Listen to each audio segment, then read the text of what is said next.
So iOS 14.5 is the latest update for iOS, and usually when these updates are more like security flaws and patches and things that are very minor, this one actually has a lot more features than we're used to.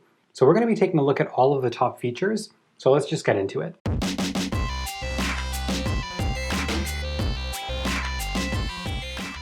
So rather than some long drawn out intro, let's just get into all of these features. So the first one we're looking at is that you can actually unlock your iPhone using your Apple Watch in this latest update.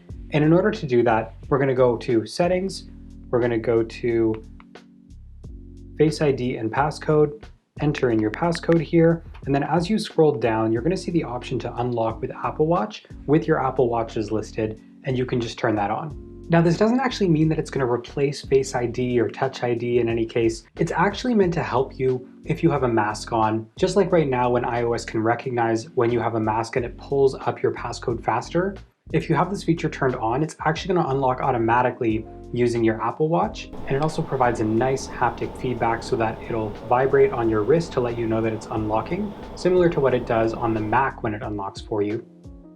But it also gives you the option to lock it in case you did that by accident for some reason. And in terms of limitations, this is only going to work to unlock your phone if you have a mask on. So it's not going to work just on a regular basis of unlocking your phone. It's also not going to work with Apple Pay or the App Store. For those, you'll still need to use Face ID or a passcode. I'll also note that this is only going to work if you have watchOS 7.4 or later. If you're on an earlier version, it'll prompt you in settings to update before you can enable this feature. Next up, we've got dual SIM 5G. So a lot of people aren't going to notice this, but if you have dual SIM on your iPhone, meaning a physical SIM and a digital SIM, previously what would happen is it limited your data network to LTE only, and that's the fastest that you could get. Now with iOS 14.5, they've enabled 5G, and that's on both lines. So finally, if you're on dual SIM, you're going to be able to get the fastest speeds possible on your iPhone like the rest of us. Next up, we've got Apple Maps crowdsourcing. So if you've ever used Waze, or I believe Google actually does it now if I'm not mistaken, you're able to submit like an accident report or a traffic cam or something like that while you're on the road. That feature is now coming to Apple Maps, so you're going to be able to use it in the native map system on your iPhone.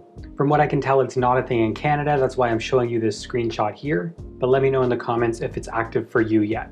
Now, it wouldn't really be an iOS update if it didn't bring on a suite of new emojis as well.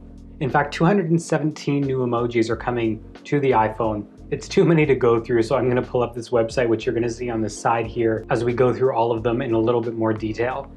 So there's all kinds of them here. You can see there's like a flaming heart. There's a bunch of new couples coming as well. There's a ton of new smileys that are coming, including exhaling face, face with spiral eyes, and face in clouds.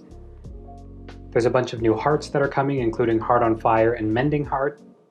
They've also done a bunch of refinements to existing emojis. So you're going to see a brand new syringe with a little more detail, and as well some modest branding. So on the headphones, they're going to look a lot more like the AirPods Max, as well as refinements for the computer, the laptop, the iPhone, and the watch emojis. And another option is that you're going to have the ability to change your preferred streaming service by using Siri. So the first time that you ask Siri to actually play a song for you, it's going to notify you that it's still learning and asks you to select which streaming service that you're using on a regular basis. And from that moment forward, then it'll continue to use that service to play music for you. So that means finally you're going to be able to use Spotify as your native streaming service using Siri. So if you ask it to play something, you're not going to have to specify play this on Spotify. You can just say play this and it'll play automatically through Spotify if that is your default streaming service. Now, another exciting new feature, and one that we don't get very often with iOS updates, is that we've got new voices that are coming to Siri. So not only do we have a variety now of American, Australian, British, Indian, Irish, and South African, we've also got a bunch of new voices falling under all of those. You can hear them all here. So this is voice 4 that I was on already. Hi, I'm Siri. Choose the voice you'd like me to use. And then we've got voice 3. Hi, I'm Siri. Choose the voice you'd like me to use. Voice 2. Hi, I'm Siri. Choose the voice you'd like me to use. And voice 1. Hi, I'm Siri. Choose the voice you'd like me to use. Now I typically go for the Hi, Australian. I'm Siri. Choose the voice you'd like me to use. Hi, I'm Siri. Choose the voice you'd like me to use. So you can see they've got a wide variety of different Siri voices now, just opening up the preference and making it a little bit more diverse as well. Now when you do select one of these, it's going to prompt it to download, and then at that point forward, it'll use that voice for you. And it's interesting, and I'm wondering how often they're actually going to update these. I mean, it's good to see so many different tones. There's also some refined features, not necessarily new, but different designs going on, specifically with the Apple Music app. So now if you do a long hold on a song, just like Force Touch previously, you've got a couple new options here, including Play Last, which moves it to the bottom of your queue. You also got Show Album to see the entire album with just a click. Another new feature, which I'm interested to see if people actually use often, is the ability to share lyrics. So again, from that Force Touch option, you just hit Share Lyrics. Now then you've got the option to tap on the lines that you want to share. And then you can share them through all of your regular options like Messages or Instagram or even AirDrop. Another new feature that's coming that a lot of people are going to find useful is AirPlay 2 for Apple Fitness. So if you're somebody who doesn't have an Apple TV to watch Apple Fitness, but you have an iPhone, you're able to cast that to an AirPlay 2 compatible device, and you're able to actually watch the workout on the big screen.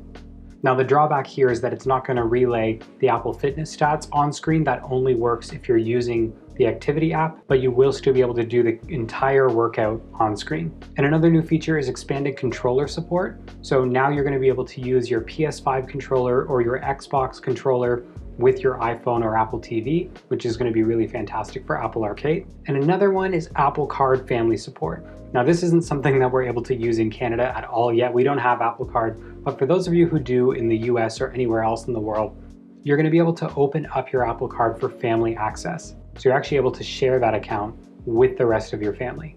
Next, we've got app tracking transparency. Now this is something we've heard about a lot over the last year, and it's finally going to be pushed live with 14.5. And that means that when you open an app like Facebook, for example, it'll pop up asking if you want the app to track you to cater a personalized experience and showing you the ads that you want to be seeing, or if you want to turn that off to not be tracked and receive more generic messaging. This is also something that you're going to be able to toggle on and off in your settings under privacy for any app that you want not tracking you. So the podcast app has actually undergone a bunch of design changes as well. And the most notable one is actually a change to the button that previously used to say subscribe. And that's to resolve some of the confusion around the idea of subscribe, which made people think that they had to pay some sort of ongoing subscription to get the podcast when really it was free. And I don't know if that means that they do actually have paid subscriptions coming, or if they just wanted to clarify that more by changing it to follow instead of subscribe. Now there's a bunch of changes that are coming to the Reminders app, the first of which is the ability to print your lists.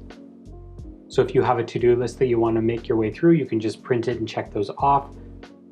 As well, the option to sort them in different ways, including due date, creation date, priority, and title. So next we've got emergency alerts, and these ones annoy a lot of people. Even if you've got your phone silenced, it still rings to show you those emergency alerts. That's something you're able to turn off in iOS 14.5 for the most part. The more serious alerts are still going to be ringing to alert you for your safety, but a lot of them you're able to deliver quietly. And lastly, you're able to silence calls now. So this isn't something new. This is a feature that was there before, but they're making it more prominent by putting a banner in the phone app to let you know that this is an option. So if you have unknown callers and you don't want to keep answering your phone, you can turn off those calls or silence them, and it'll send them right to voicemail without bugging you or without ringing your phone if they're not already in your contacts. So that's everything here for iOS 14.5. If there's anything I missed, leave it in the comments down below so that people are aware of those new features, and let me know in the comments if you guys are enjoying iOS 14.5. As always, remember to hit that like button because it tells YouTube that videos like this don't suck, and hit the subscribe button to see more videos like this from me. Thank you guys so much for watching, and I'll see you in the next one.